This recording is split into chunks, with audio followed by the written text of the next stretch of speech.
ప్రభునందు ప్రియమైనటువంటి దేవుని పిల్లలైన వారందరికీ మన ప్రభువును లోకరక్షకుడైన యేసుక్రీస్తు వారి పేరిట మరొకసారి ప్రత్యేకమైనటువంటి శుభాభివందనములు తెలియచేస్తూ ఉన్నాము. ఈరోజు మనం సురక్షితముగా సజీవముగా ఉన్నాము అంటే అది కేవలము సృష్టికర్త అయినటువంటి దేవుని యొక్క ఉచితమైన కృపను బట్టి మాత్రమే మనం సురక్షితముగా సంతోషముగా ఉన్నాము. కాబట్టి మనమందరము సృష్టికర్త అయినటువంటి దేవుని పట్ల కృతజ్ఞత కలిగి ఉండాల్సినటువంటి బాధ్యత మన అందరిపైన ఉన్నది అని మరొక్కసారి మీ ఆత్మీయమైన సహోదరుడిగా మీ అందరికీ జ్ఞాపకము చేస్తూ కొద్ది మాటలు బైబిల్లో నుంచి మనం ఆలోచించేటటువంటి ప్రయత్నం చేద్దాం. జ్ఞానములో మీ అందరికంటే తక్కువ వాడినే అయినప్పటికీ నాకున్నటువంటి చిన్న జ్ఞానంతో 4 మాటలు బైబిల్లో నుంచి చెప్పాలి, సమాజంలో ఉన్నటువంటి నా సహోదరులందరికీ వాక్యమును మరొకసారి జ్ఞాపకము చేయాలి అని తెలిసినటువంటి 4 మాటలను చెప్పడానికి ఈ రకంగా దేవుని మాటలు తెలియచేస్తున్నానే తప్ప వేరే ఉద్దేశం నాకు ఏమీ లేదని మీరందరూ గమనించాలి. మీ అందరికంటే తక్కువ వాడిని, జ్ఞానములు తక్కువ వాడిని అయినప్పటికీ మాటలు మొదటి నుంచి చివరి వరకు చాలా జాగ్రత్తగా వినడానికి ప్రయత్నం చేయండి. యేసుక్రీస్తు వారు సిలువలో పలికినటువంటి 7 మాటలను గూర్చినటువంటి విషయాలను మనం ఆలోచన చేస్తూ ఉన్నాం. 6 మొదటి మాట, చివరి మాట, మొదటి మాట, రెండవ మాట, మూడవ మాట, 4వ మాట, 5వ మాట, ఇప్పుడు 7వ మాటల్లోనికి వచ్చాం. ఈ 7 మాటలు కూడా మన యూట్యూబ్ ఛానల్ దాసు డివోషనల్ అనే యూట్యూబ్ ఛానల్లో యేసుక్రీస్తు వారు సిలువలో పలికిన 7 మాటలు అనేటటువంటి ఒక ప్లేలిస్ట్ క్రియేట్ చేయబడి 7 మాటలు ఒక్కొక్క మాట ఒక్కొక్క వీడియోగా తక్కువ సమయంలో ఎక్కువ విషయాన్ని అందిస్తూ 7 మాటలను యూట్యూబ్ ఛానల్లో అప్లోడ్ చేయడం జరిగింది. కాబట్టి ఎవరైతే 7 మాటలు ప్రిపేర్ అవుతున్నారో, 7 మాటలను గూర్చి మరిన్ని విషయాలు తెలుసుకోవాలనుకుంటున్నారో అలాంటి వారందరూ ఒక్కసారి ఈ మాటలను వినండి. మీరు ఖాళీ ఉన్న సమయంలోనే వినండి, పనిలో ఉన్నప్పుడు వద్దు. ఎందుకంటే దేవుని మాటలు మధ్యలో ఆఫ్ చేసి వెళ్ళిపోకూడదు. కాబట్టి మీకు ఎప్పుడు అవకాశం కుదిరితే అప్పుడే చూడడానికి ప్రయత్నించండి. దీంట్లో ఉన్నటువంటి ఆంతర్యాన్ని అర్థం చేసుకునే ప్రయత్నం చేస్తారని మనస్ఫూర్తిగా కోరుతూ 7వ మాట, యేసుక్రీస్తు వారు సిలువలో పలికినటువంటి 7వ మాట ఏమిటి అని మనం జాగ్రత్తగా ఆలోచన చేస్తే లోకసువార్త 23వ అధ్యాయము 46వ వచనం చూద్దాం. అప్పుడు యేసు గొప్ప శబ్దముతో కేకవేసి, తండ్రి, నీ చేతికి నా ఆత్మను అప్పగించుకొనుచున్నానెను ఆయన ఎలాగూ చెప్పి తన ప్రాణమును విడిచెను. తన ప్రాణమును విడవడానికి కొన్ని సెకండ్స్ ముందు యేసుక్రీస్తు వారు పలికినటువంటి మాట, తండ్రి, నీ చేతికి నా ఆత్మను అప్పగించుకొనుచున్నాను, నా ఆత్మను అప్పగించుకొనుచున్నాను. చూడండి, కమిట్మెంట్. తండ్రితో మాట్లాడుతున్నాడు యేసుక్రీస్తు, నా ఆత్మను అప్పగించుకొనుచున్నాను అంటే భూమి మీద నీవు నాకిచ్చినటువంటి పని అంతటినీ పూర్తి చేశాను. నా ఆత్మ ఏ రకంగా ఉంచాలో అలాగే ఉంచుకున్నాను. నా ఆత్మ కొరకు నేను ఏమేమి రకాల కార్యములు చేయాలో అలానే చేశాను. నువ్వు బ్రతకమన్నట్టుగానే బ్రతకాను, నువ్వు చేయమన్నదే చేశాను, నీ కోరిక అంతా నెరవేర్చాను, నీవు నా మీద పెట్టినటువంటి బాధ్యత అంతా నేను నెరవేర్చాను. ఇప్పుడు నేను నా ఆత్మను నీ చేతికి అప్పగించుకుంటున్నాను, నా ఆత్మ నీ చేతికి అప్పగించుకొనుచున్నాను అని యేసుక్రీస్తు వారు తన ఆత్మను తండ్రి అయినటువంటి దేవుడికి అప్పగించినట్లుగా ఈ చివరి మాట యేసుక్రీస్తు వారు పలకడం జరిగింది. పేతురు గారు రాసినటువంటి మొదటి పత్రిక 4వ అధ్యాయము, పేతురు గారు రాసినటువంటి మొదటి పత్రిక 4వ అధ్యాయము 19వ వచనం ఒకసారి చూస్తే, కాబట్టి దేవుని చిత్త ప్రకారము బాధపడువారు సత్ప్రవర్తన గలవారై. ఇక్కడ దేవుని పని చేసేవారికి బాధే కలుగుతుంది, దేవుని కోసం బ్రతికే వారికి బాధే కలుగుతుంది. క్రైస్తవ్యమేమీ పూలబాటేమీ కాదు. పరలోక రాజ్యము వెళ్ళాలి అంటే అంత సులువైనటువంటి విషయం ఏమీ కాదు. అలాగని కష్టం కష్టము కూడా కాదు, మన చేతుల్లోనే ఉంది. పరలోక రాజ్యానికి వెళ్ళాలి అంటే, మన ఆత్మ పరలోక రాజ్యానికి వెళ్ళాలి అంటే, జీవింపచేసేటటువంటి ఆత్మ పరలోక రాజ్యానికి వెళ్ళాలి అంటే, ముగింపు లేని నాశనము కానటువంటి ఆత్మ నిత్య సంతోషకరమైనటువంటి పరలోక రాజ్యంలో ఉన్న తండ్రి చేతికి అప్పగించాలి అంటే, భూమి మీద దేవుడు బ్రతకమన్నట్టుగానే బ్రతకాలి, మనకు నచ్చినట్లుగా కాదు, అపవాది చిత్తానుసారంగా కాదు, మన ఆలోచన చేత కాదు, మన ఉద్దేశము చేత కాదు, మన నడవడిక చేత కాదు, మనం అనుకున్న దాన్ని బట్టి కాదు, మనం చేయదలుచుకున్నది కాదు చేయడము, దేవుడు మనకు అప్పగించింది కాబట్టి దేవుడు చిత్త ప్రకారము బాధపడువారు. అంటే బాధల్లో రెండు ఉంటాయి. దేవుని పని చేసి బాధపడేవారు ఉంటారు, అంటే దాని అర్థం ఏంటంటే దేవుని పనిలో బాధలు అనుభవిస్తున్న వారు ఉంటారు, దేవుని పనులలో శ్రమలు అనుభవిస్తున్న వారు ఉంటారు, దేవుని పనిలో నిందలు అవమానాలు భరిస్తున్న వారు ఉంటారు. వాళ్ళందరి కోసం దేవుడు చెబుతున్నటువంటి మాట, బాధలు అనుభవించిన వారు, అనుభవిస్తున్నటువంటి వారు, దేవుడి పనిలో బాధలు అనుభవిస్తున్న వారు మంచి ప్రవర్తన గలవారే. ప్రవర్తన కోల్పోకూడదు, తన క్యారెక్టర్ లాస్ అవ్వకూడదు, ఎక్కడా ఒక మాట తోలకూడదు, కొన్ని దృష్టి మారకూడదు, ఆలోచన విధానం మారకూడదు, నీతి కలిగిన ప్రవర్తన గలవారే నమ్మకమైన సృష్టికర్త అయినటువంటి దేవునికి మీ ఆత్మలు, మన ఆత్మలు, తమ ఆత్మలను అప్పగించుకొనవలను. అంటే తండ్రి ఈరోజు భూమి మీద ఉన్నటువంటి మనుషులందరికీ ఆత్మ ఎక్కడి నుంచి వచ్చింది? దేవునిలో నుంచే మనకు ఆత్మ వచ్చింది. మన్నైనది వెనకటి వలె మరలా భూమికి చేరుతుంది. ఆత్మ తాను దయచేసిన దేవుని యొద్దకే వెళ్ళిపోతుంది. అంటే ఆత్మను దయచేసింది దేవుడే. ఆత్మనిచ్చినటువంటి దేవుడు మరలా ఆత్మను తీసుకోవాలనుకుంటున్నాడు. ఆత్మ భూమి మీదకు మనుషుల్లోకి వచ్చినటువంటి ఆత్మ తిరిగి మరలా దేవుడి దగ్గరికి వెళ్ళిపోవాలి అంటే నువ్వు సత్ప్రవర్తన కలిగి ఉండాలి, భూమి మీద దేవుని కొరకు బ్రతుకుతూ ఉండాలి, దేవుని కార్యక్రమాలలో ఉండాలి. అలాంటప్పుడే నీ ఆత్మ పరలోక రాజ్యంలో తండ్రి ఉన్నటువంటి చోటుకి వెళ్ళిపోతుంది. యేసుక్రీస్తు వారు దేవుడు బ్రతకమన్నట్టుగా బ్రతికాడు కాబట్టి, దేవుడు చెయ్యమన్నట్టుగా చేశాడు కాబట్టి, తన దేవుడు పనిలో దేవుడు చిత్తానుసారంగా బ్రతుకుతున్నప్పుడు చేసేటటువంటి ఆ పనిలో ఎన్ని బాధలు వచ్చినా, ఎన్ని ఇబ్బందులు వచ్చినా, ఎన్ని కష్టాలు వచ్చినా వాటన్నిటినీ తట్టుకున్నాడు కాబట్టి, ఏ ఒక్క క్షణం తొలగిపోకుండా, ఏ ఒక్క క్షణం నిరుత్సాహం పడకుండా, ఏ ఒక్క క్షణం వెనకంజ వేయకుండా, వెనకకు తిరగకుండా ఆయన తండ్రి చిత్తాన్ని నెరవేర్చడంలోనే నిమగ్నమైపోయి వచ్చినటువంటి బాధలన్నిటినీ తట్టుకుని నిలబడగలిగాడు. కాబట్టి కాన్ఫిడెంట్గా, నమ్మకంగా, స్థిరంగా, గర్వంగా, ధైర్యంగా, విజయోత్సాహంతో చెబుతున్నాడు, తండ్రి నా ఆత్మను నీ చేతికి అప్పగించుకొనుచున్నాను, అప్పగించుకొనుచున్నానని భూమి మీద ఈరోజు ఏ మనిషి అయినా అనగలడా చెప్పండి? మన ఆత్మను కూడా తండ్రి అయినటువంటి దేవుడి చేతికి అప్పగించుకునే విధంగా ఈరోజు ఎంతమంది బ్రతకగలుగుతున్నారో ఒక్కసారి ఆలోచించండి. అంటే యేసుక్రీస్తు మాకు చెప్తున్నటువంటి ఈ మాటలో అర్థం ఏంటంటే, మీ ఆత్మలు కూడా తండ్రి అయినటువంటి చేతికి అప్పగించాలి. పరిశుద్ధంగా వచ్చినటువంటి మీరు పరిశుద్ధమైనటువంటి ఆత్మను అప్పగించాలి. ఆత్మ పరిశుద్ధంగా, నిష్కలంకంగా, నిర్దోషకత్వంగా, యథార్థంగా భూమి మీదకి వచ్చింది. అంతే యథార్థంగా, కల్మషమేమి అడ్డించుకోకుండా, పాపరహితంగా, నిష్కలంకంగా ఉన్నటువంటి ఆత్మ తండ్రి అయినటువంటి దేవునికి అప్పగించాలి. అపోస్తుల కార్యాలు 7వ అధ్యాయము, అపోస్తుల కార్యములు 7వ అధ్యాయము 59వ వచనం ఒకసారి చూద్దామండి. అపోస్తల కార్యాలు 7వ అధ్యాయం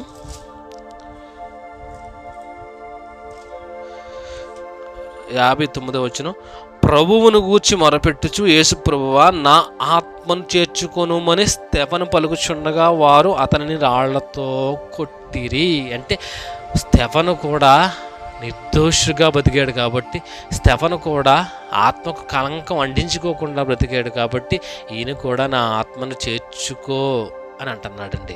ఈరోజు ఆత్మ కోసం కొన్ని నిమిషాలు మనం ఆలోచన చేస్తే, మనిషి అనగానే ఆత్మ, శరీరము, కలయిక. ఆత్మ శరీరము కలయికనే మనిషి అని పిలుస్తాం.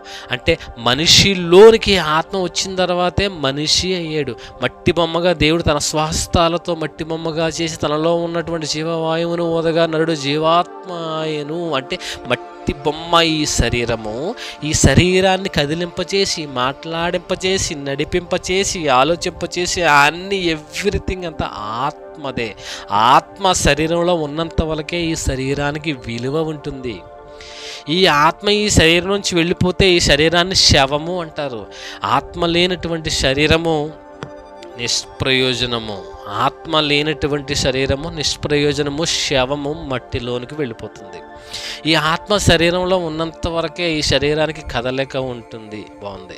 ఈ శరీరం అనగా నిష్ప్రయోజనమైనటువంటి ఈ మట్టి శరీరం, ఈ శరీరానికి రోజుకి ఎన్ని పూటల ఆహారం తీసుకుంటున్నాము? ఉదయం టిఫిన్ రూపంలో తీసుకుంటున్నాము, మధ్యాహ్నం భోజన రూపంలో తీసుకుంటున్నాము, సాయంత్రం భోజన రూపంలో తీసుకుంటున్నాము, మధ్యలో స్నాక్స్, టీలు, కాఫీలు, జ్యూస్లు, ఈ విధంగా ఎన్నో రకాలుగా ఈరోజు ఆత్మకు శరీరానికి అనేక సార్లు ఆహారం తీసుకుంటున్నాం. ఈ శరీరానికి ఎన్ని రకాల ఆహార పదార్థాలు ఉన్నాయి? లక్షల రకాల ఆహార పదార్థాలు ఉన్నాయి. ఏ ఒక్క ఆహార పదార్థంతోనైనా ఈ శరీరంలో ఉన్నటువంటి జానెడు పొట్టను మనం నింపేసుకోవచ్చు. ఈరోజు మనం ఏదైనా ఒక గవర్నమెంట్ ఉద్యోగానికి వెళ్ళాం అనుకోండి, ఫర్ ఎగ్జాంపుల్ ఒక army, air force, navy, police, defence లాంటి ఉద్యోగానికి వెళ్ళాం అనుకోండి, అక్కడ ఏం చూస్తారు? మన శరీరం ఫిట్నెస్ చూస్తారు. ఎంత హైట్ ఉన్నారు, ఎంత వెయిట్ ఉన్నారు, ఛాతీ వెడల్పు ఎంత ఉంది, ఎంత ఫిట్నెస్ ఉన్నది, అవయవాలు ఎలా ఉన్నాయి, వీటన్నిటిని శరీరాన్ని అంతటిని వాళ్ళు కొలమానికంగా తీసుకుంటారు. అంటే శరీరం ఫిట్గా ఉండాలి, శరీరం బలంగా ఉండాలి, శరీరం క్షీణించిపోకుండా ఉండాలి. ఒక 20-30 సంవత్సరాల చిన్న సర్వీస్ చేసేటటువంటి భూమి మీద చిన్న ఉద్యోగానికే శరీరం ఇంత బలంగా ఉండాలి అని వాడు కోరుతున్నప్పుడు, మరి శాశ్వత కాలము పరలోక రాజ్యంలో ఉండబోతున్నటువంటి ఈ నీ ఆత్మ ఇంకెంత బలంగా ఉండాలి? ఒక 20-70 సంవత్సరాల శరీరానికే ఇంత బలం కావాల్సి వస్తే శాశ్వత కాలమైనటువంటి ఆత్మకి ఇంకెంత బలం కావాలి? క్షీణించిపోయినటువంటి, రోగగ్రస్తమైనటువంటి, బలహీనమైనటువంటి శరీరానికి భూమి మీద ఎవరు ఉద్యోగం ఇవ్వరు. ఒక 20-30 సంవత్సరాల సర్వీస్ కలిగినటువంటి ఈ చిన్న ఉద్యోగమే క్షీణించిపోయిన, బలంగా లేనటువంటి శరీరానికి ఇవ్వకపోతే క్షీణించిపోయినటువంటి నీ ఆత్మను తండ్రికి ఏ విధంగా అప్పగిస్తావో చెప్పు. ఈ శరీరానికి 3 పూట్ల ఆహారం పెడుతున్నావు, మరి ఆత్మకో? ఈ శరీరానికి లక్షల రకాల ఆహార పదార్థాలు ఉన్నాయి, మరి ఆత్మకు ఒకే ఒక్క ఆహార పదార్థం ఉంది. అదే యాకోబు రాసిన పత్రిక 1వ అధ్యాయము 21వ వచనం. యాకోబు రాసిన పత్రిక 1వ అధ్యాయము 21వ వచనం. అందుచేత సమస్త కల్మషమును, విర్రవేగుచున్న దుష్టత్వమును మాని మీ లోపల నాటబడి మీ ఆత్మను రక్షించుటకు శక్తిగల వాక్యమును సాత్వికముతో అంగీకరించుండి. మీ ఆత్మలను రక్షించుటకు శక్తిగల వాక్యము. అంటే ఈరోజు ఆత్మ రక్షించబడాలి అంటే దానికి ఒకే ఒక్క ఆహార పదార్థం ఉంది. అదే ఆత్మీయమైనటువంటి ఆహారం, అదే వాక్యం. ఎవరి ఆత్మలైతే వాక్యంతో బలపరచబడతాయో, ఎవరి ఆత్మలకైతే ప్రతిదినము దేవుని వాక్యమును పెడతారో అలాంటి వారి ఆత్మలు మాత్రమే బలంగా ఉంటాయి. ఎవరి ఆత్మలైతే బలముగా ఉంటాయో అలాంటి ఆత్మలనే పరలోక రాజ్యంలో దేవుడు రాణిస్తాడు. కాబట్టి దేవుడు మనకు అప్పగించినటువంటి ఈ చిన్న జీవితాన్ని, ఈ చిన్న జీవితంలో, చిన్న ఆయుష్కాలంలో నిష్ప్రయోజనమైనటువంటి ఈ శరీర సౌఖ్యం కోసం మాత్రమే కాకుండా, అలాగనే శరీరాన్ని గాలికి దూరికి వదిలేయమని కాదు, కానీ శరీరాన్ని నిస్వార్థంగా ఉంచుకుంటూ, శరీరానికి చెడు అలవాట్లు ఏమీ దరిచేరనివ్వకుండా, ఈ శరీరం అనేటటువంటి ఈ శరీరం అనేటటువంటి యంత్రముతో ఆత్మల రక్షణ అనేటటువంటి ఉత్పత్తి మనం చేయాలి. ఈ శరీరం అనేటటువంటి యంత్రముతో ఆత్మల ఉత్పత్తి అనేటటువంటి కార్యక్రమం మనం చేయాలి. ఎంతమంది అయితే అనేక మంది ఆత్మను రక్షించి ఆత్మీయమైనటువంటి ఆహారం నిరంతరం తీసుకుంటూ వాక్యాన్ని ధ్యానిస్తూ ఆ వాక్యంతో ఆత్మను ఎవరైతే శక్తి గలదిగా మార్చుకుంటారో అలాంటి వారికి మాత్రమే ఆత్మలు బలంగా ఉండేటటువంటి అవకాశం ఉంటుంది. అలాంటి వారి ఆత్మలు మాత్రమే తండ్రి అయినటువంటి దేవుడు స్వీకరించడం జరుగుతుంది. పరలోక రాజ్యంలో ఆకలి, ఇబ్బందులు, ఇరుకులు, కష్టాలు, నష్టాలు, బాధలు ఏమీ లేనటువంటి ఆ లోకంలో మనం ఉండాలి అంటే మన ఆత్మ బలంగా ఉండాలి, మన ఆత్మ క్షీణించిపోకుండా ఉండాలి, మన ఆత్మ స్ట్రాంగ్గా ఉండాలి అంటే నీ శరీరంలో, నీ హృదయంలో వాక్యం ఉండాలి, వాక్యాన్ని ధ్యానిస్తూ ఉండాలి.